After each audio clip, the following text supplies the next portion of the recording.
Aqui na Sala de Guerra nós já falamos dos maiores snipers de diversos países, mas hoje é o dia de você conhecer o maior sniper brasileiro.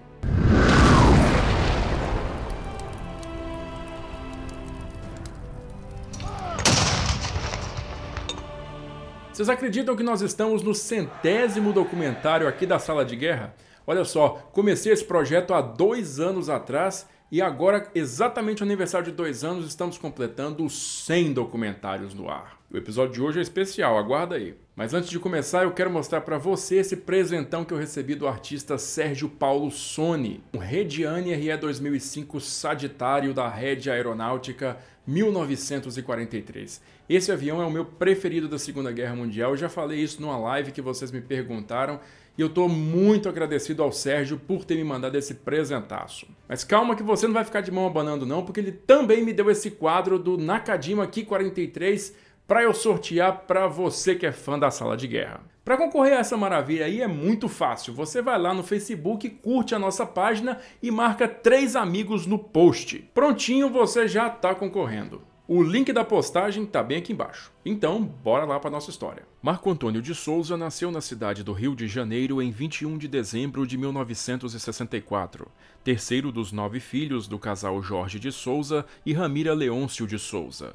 Seu pai era zelador de uma unidade do Senac em Copacabana e era num diminuto cômodo naquelas instalações que a família residia. Seu pai, um homem criado no campo, ansiava por deixar a cidade com a família e, após conseguir comprar um pequeno terreno às margens do quilômetro 32 da antiga rodovia Rio-São Paulo, ia para lá de bicicleta todos os fins de semana para construir sozinho a futura morada. Ao concluir a obra, o pequeno Marco Antônio mudou-se para lá com os pais e os irmãos, e naquela época teve com o pai, que havia servido o exército como paraquedista, as primeiras lições de tiro com uma carabina de ar comprimido.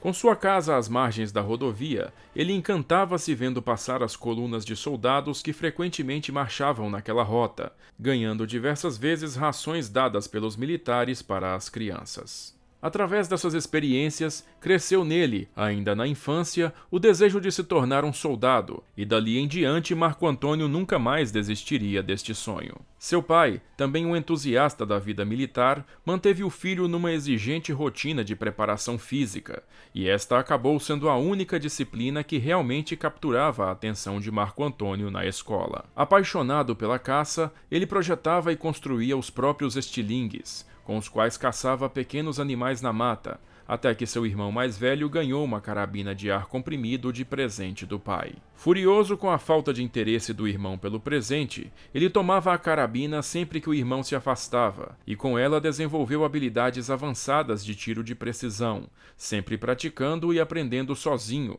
e sua fama de exímio atirador já se espalhava por seu círculo de amizades. Foi dessa maneira que, aos 18 anos ainda incompletos, em 30 de junho de 1982, Marco Antônio se apresentou à junta de alistamento militar na Baixada Fluminense e voltou sorridente para casa com o documento de alistamento em mãos. No dia 3 de fevereiro de 1983, o soldado Marco Antônio foi incorporado ao 25º Batalhão da lendária Brigada de Infantaria Paraquedista, sediada na Vila Militar, onde passou a servir no pelotão de apoio da 1ª Companhia de Fuzileiros Paraquedistas. Já na primeira instrução de tiro básico, sua invejável precisão chamou a atenção do sargento instrutor, que então destacou-o para compor a equipe de pentatlo da unidade. Após a prática de salto da torre, Marco Antônio entrou pela primeira vez no compartimento de carga de um DHC-5 Buffalo, realizando com perícia os 4 saltos qualificatórios do seu treinamento básico, concluindo o estágio em 4 de maio e sendo declarado paraquedista militar número 38.327.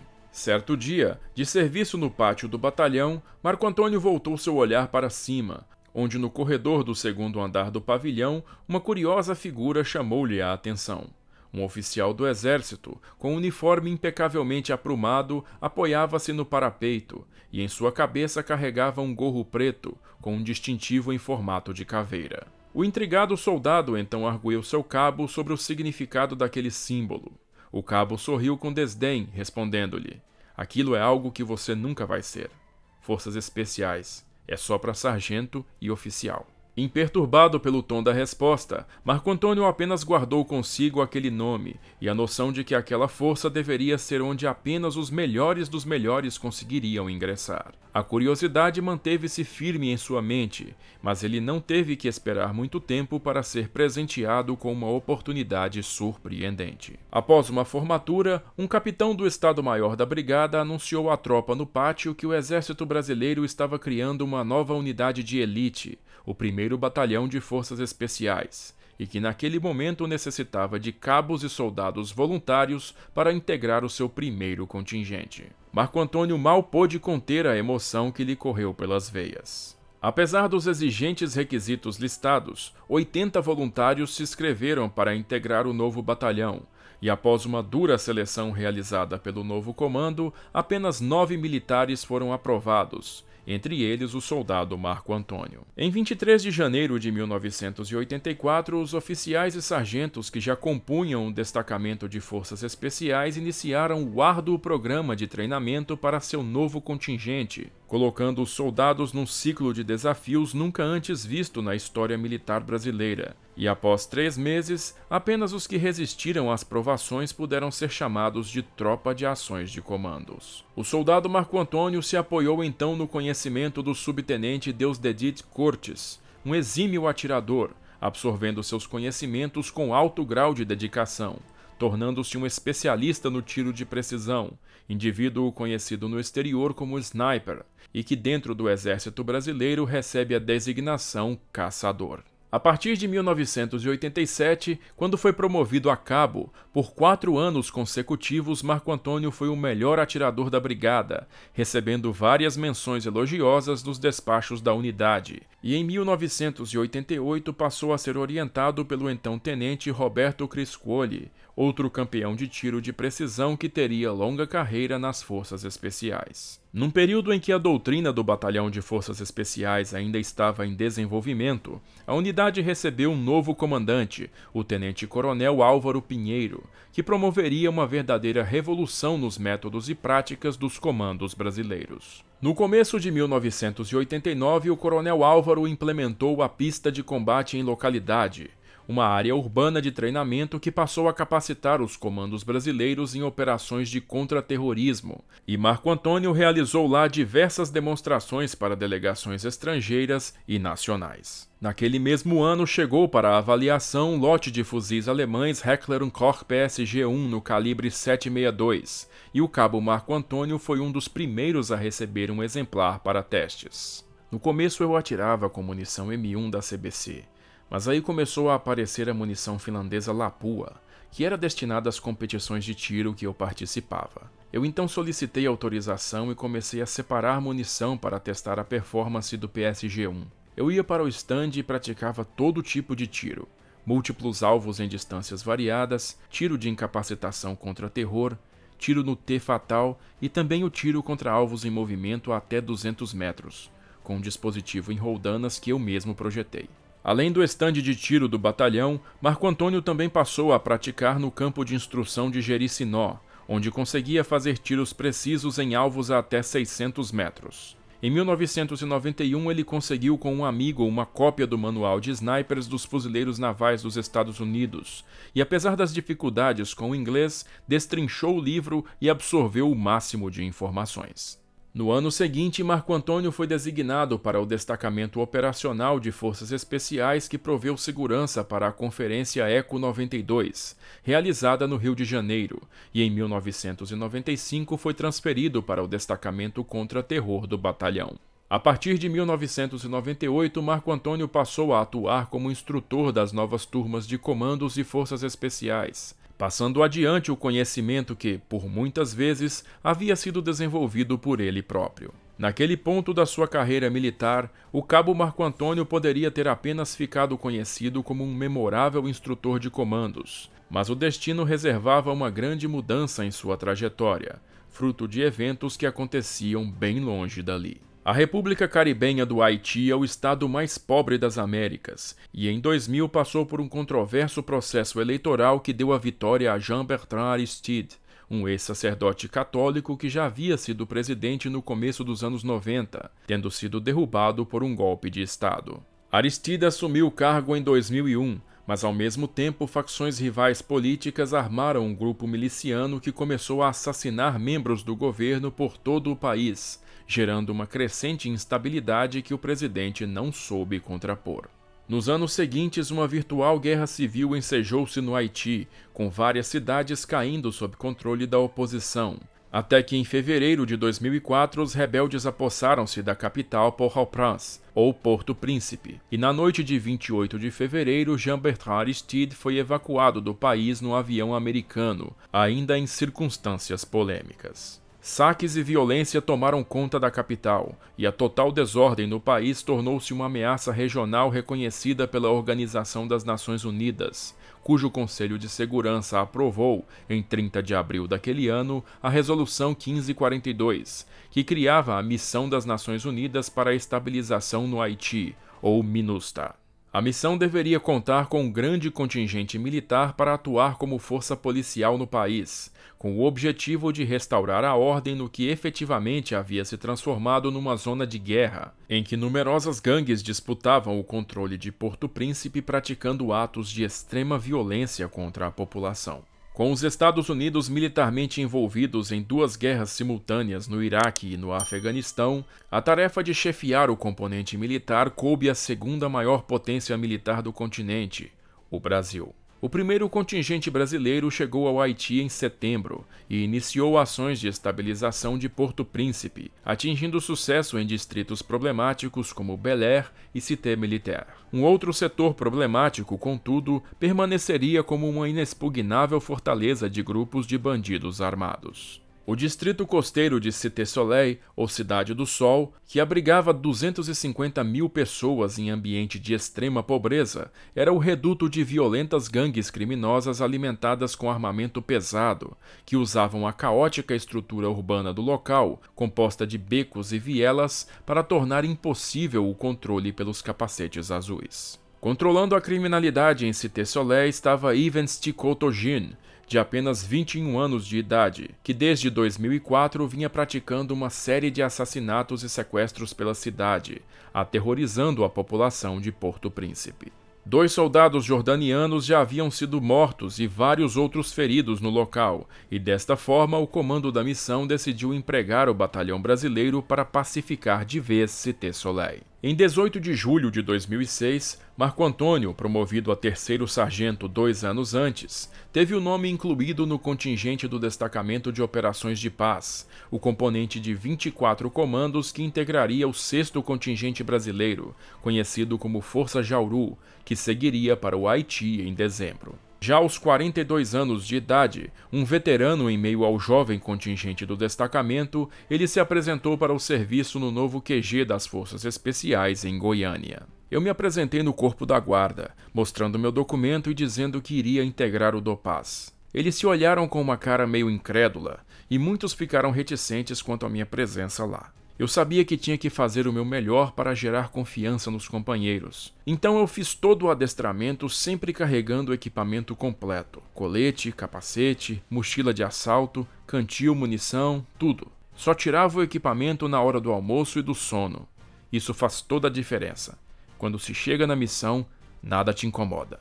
No momento da escolha dos codinomes a serem usados no exterior, os comandos não tiveram dúvidas. O sargento Marco Antônio seria o Assombroso. Chegando a Porto Príncipe em 7 de dezembro, o DOPAS foi apresentado ao comandante do Batalhão Brasileiro, o coronel de Forças Especiais Cláudio Barroso Magno, que por ser o comando mais antigo na missão, receberia o tradicional codinome Kid Preto. Contudo, para elevar o moral do DOPAS, Barroso Magno cedeu o codinome Kid Preto ao comandante do destacamento, ficando a partir daquele momento conhecido como Kid Bleu, ou azul em francês, uma referência à cor da ONU. Após realizar a regulagem do seu fuzil Remington M24 nas colinas ao norte de Porto Príncipe no dia 8, 10 dias depois Marco Antônio recebeu a esperada ordem de ingressar em território inimigo. No dia 18 ele tomou parte num reconhecimento do setor de Boneuf-Drollard, a nordeste de Cité Soleil, controlada pelo criminoso Pierre Belloni,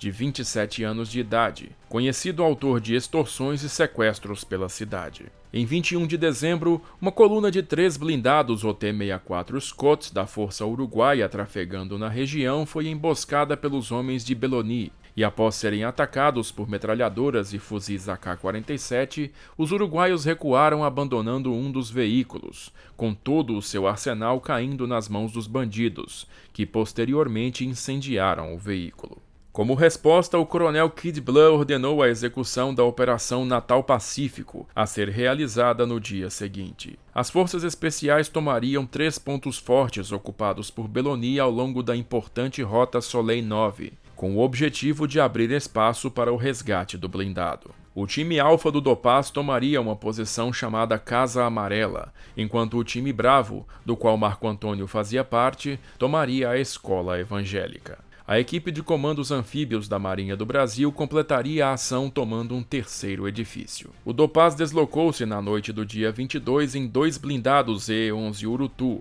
armados com metralhadora MAG, fuzis de assalto e lançadores de rojão AT-4, além dos fuzis Sniper. A equipe Alfa foi a primeira a chegar, sob pesado fogo de AK-47, e com muita dificuldade saiu do blindado tentando derrubar a pesada porta da Casa Amarela com um ariete, sem sucesso. Ao mesmo tempo, os comandos anfíbios receberam fogo de flanco em sua tentativa de arrombar o seu alvo. O segundo Urutu, com a equipe Bravo, chegou ao local, respondendo ao fogo com a metralhadora da torre, tendo atrás de si de pé numa das escotilhas o sargento Marco Antônio, com um lançador AT-4 no ombro, cujo sistema de mira noturna havia sido improvisado por ele. O Assombroso então fez um disparo contra a força inimiga do outro lado da rua, em frente à Casa Amarela, calando a posição e permitindo que os comandos invadissem o local. Com um novo lançador, ele se virou e fez um segundo disparo, desta vez contra a posição que alvejava os fuzileiros navais,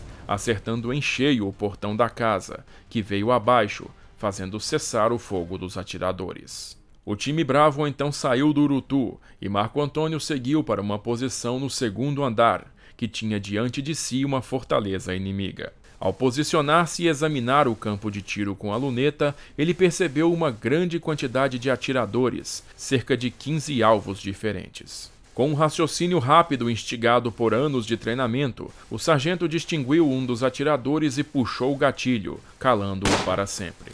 A ação se repetiu e Marco Antônio permaneceu firme mesmo quando o inimigo descobriu sua posição e cobriu a parede à sua frente com fogo. Na confusão, ele também recebeu fogo amigo de uma metralhadora, mas mesmo assim não abandonou seu posto.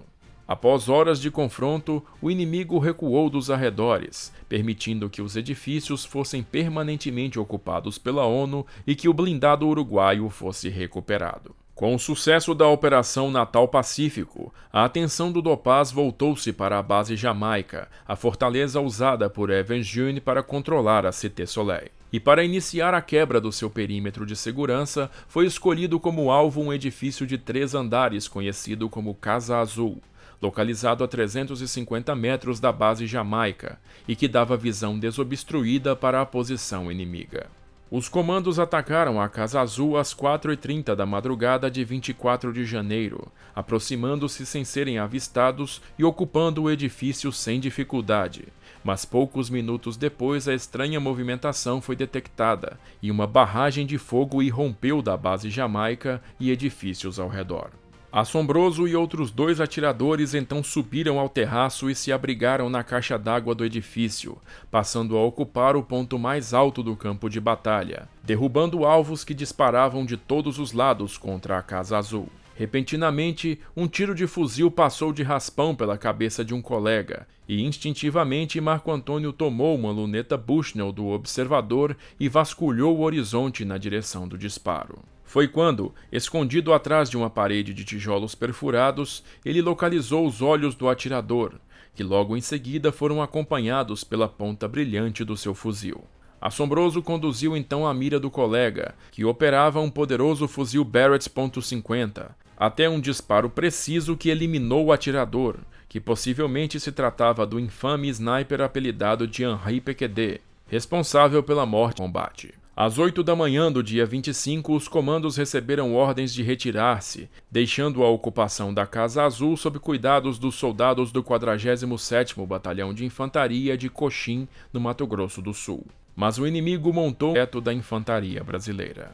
Na madrugada de 9 de fevereiro, o Dopaz se desloca para o alvo em 4 Urutus, tendo que fazer um desvio ao encontrar a rota principal bloqueada. Com a força avistada no caminho, os comandos começam a receber fogo, que é respondido pelas metralhadoras das torres dos blindados. Imediatamente após os veículos pararem de frente ao alvo, o sargento Assombroso desceu com um fuzil de assalto M4 e fulminou um atirador armado com AK-47 sobre o muro da escola. Enquanto o Dopaz avançava para tomar os andares superiores, a Força Brasileira recebeu a maior parede de fogo que já havia experimentado, mas em pouco tempo completou a tomada do edifício, abrindo caminho para uma equipe uruguaia armada com um lançador de granadas 40 mm. Os caçadores brasileiros derrubaram diversos inimigos pela área, enquanto os uruguaios mantinham um constante fogo de granadas contra os pontos fortes da base Jamaica, exaurindo a força contrária, fazendo com que no meio daquela manhã, Evangene pedisse por um cessar-fogo. Às 11h30, Kid Bleu deu ordens para infiltrar a base Jamaica, e o contingente brasileiro avançou em Urutus, recebendo cobertura dos caçadores. Repentinamente, o comboio foi alvejado por um único atirador com uma metralhadora. Instintivamente, Marco Antônio localizou a origem dos disparos, um atirador a 350 metros que ele calou com um único tiro certeiro. O disparo preciso do Assombroso concluiu a ação, e a tropa brasileira ingressou na fortaleza inimiga, onde encontrou uma grande quantidade de armas, munição, veículos e outros bens, que foram confiscados ou destruídos. Com a destruição da base Jamaica, a resistência organizada em Cité Soleil foi dissipada, e somente ações de pequenas gangues seguiram nos meses seguintes, sendo eliminadas uma a uma pela Força de Pacificação. A Força Jauru havia atingido o objetivo de pacificar Cité Soleil, e a tenacidade do sargento Marco Antônio havia sido fundamental para isso. Em 5 de junho de 2007, sua missão foi concluída e ele retornou ao Brasil, mas 2 anos depois receberia uma nova convocação para retornar ao Haiti com o 12º contingente, numa missão que impactaria a sua história de forma bastante diferente. Desembarcando em Porto Príncipe em 11 de janeiro de 2010, no dia seguinte o sargento viu o Haiti ser sacudido por um devastador terremoto de magnitude 7, que virtualmente demoliu a capital e matou 160 mil pessoas, incluindo 18 militares brasileiros. No caótico cenário que se seguiu ao tremor, o contingente brasileiro viu sua missão mudar de estabilização para ajuda humanitária, e numerosas pessoas foram resgatadas por soldados da ONU. No dia 16, patrulhando uma movimentada rua em Bel Air, Marco Antônio localizou sob escombros uma mulher que pedia por socorro, mais tarde identificada como Mimose Jean-Baptiste, uma enfermeira. Tranquilizando-a, ele permaneceu ao seu lado por 6 horas até que o resgate foi concluído e a vítima encaminhada ao hospital, tendo todo o evento sido registrado pela imprensa brasileira. O resgate e reconstrução foram as principais atividades dessa segunda missão, que foi encerrada em 10 de agosto com seu retorno ao Brasil. O maior sniper brasileiro retornou à função de instrutor de forças especiais, passando para a reserva 3 anos depois, em 8 de agosto de 2013. Embora os números oficiais sobre o seu total de abates permaneçam ainda em sigilo na documentação do Exército, o sargento Marco Antônio é reconhecido como tendo, de longe, o maior score pessoal entre os atiradores brasileiros, tendo seu retrato com a inscrição 01 exposto no Centro de Instrução de Caçadores de Forças Especiais, marcando o lugar do Assombroso no pódio da história militar brasileira. Gostou desse vídeo aí?